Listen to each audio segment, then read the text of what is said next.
السلام علیکم ورحمۃ اللہ۔ محمد ندیم آفیشیل میں خوش آمدید۔ امید آپ سب بخیریت سے ہوں گے۔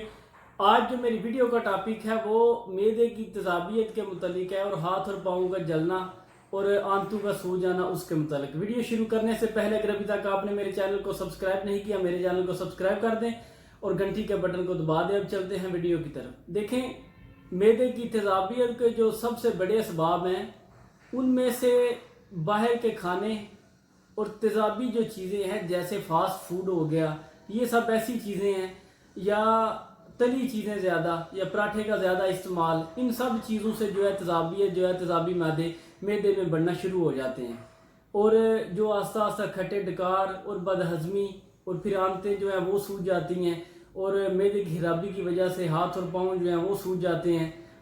اس کے لیے سب سے پہلے تو آپ باہر کے کھانے جو ہیں وہ ترک کر دیں ٹوٹلی۔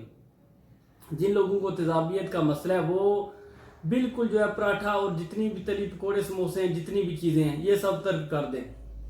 نسخہ میں آپ کو بتاتا ہوں، اللہ پاک کے فضل و کرم سے 5 چیزوں پر مشتمل ہے۔ اگر آپ باپرہیز استعمال کر لیں گے تو اللہ پاک کے فضل و کرم سے آپ کو کبھی بھی تیزابیت کا اور آنتوں کے سوجنے کا اور پاؤں ہاتھوں کے سوجنے کا مسئلہ نہیں ہوگا۔ سب سے پہلے آپ نے ملٹھی، وہ آپ نے لینی ہے 50 گرام، رال سفید وہ 50 گرام، کیکر کی جو گوند ہے وہ 50 گرام، سونف 50 گرام اور خشک دھنیا وہ 50 گرام۔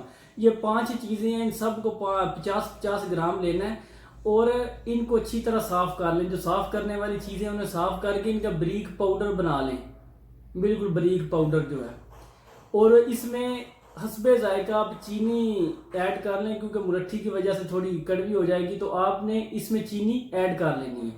اور جن لوگوں کو بلڈ پریشر کا مسئلہ ہے وہ ملٹھی استعمال نہ کریں، وہ ملٹھی اس میں مت ڈالیں، وہ ملٹھی کے بغیر باقی جو 4 چیزیں ہیں وہ استعمال کر سکتے ہیں۔ بلڈ پریشر والے جو ہے، جن لوگوں کو ہائی بلڈ پریشر کا مسئلہ ہے، وہ کبھی بھی اس نسخے کو ملٹھی کے ساتھ استعمال مت کریں۔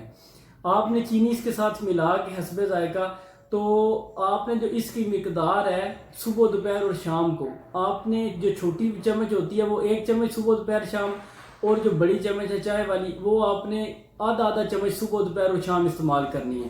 اگر آپ یہ ایک نسخہ باپرہیز استعمال کر لیں گے تو اللہ پاک کے فضل و کرم سے آپ کو کبھی بھی جو مسائل میں پیچھے ذکر کر چکا ہوں ان کا مسئلہ نہیں ہوگا۔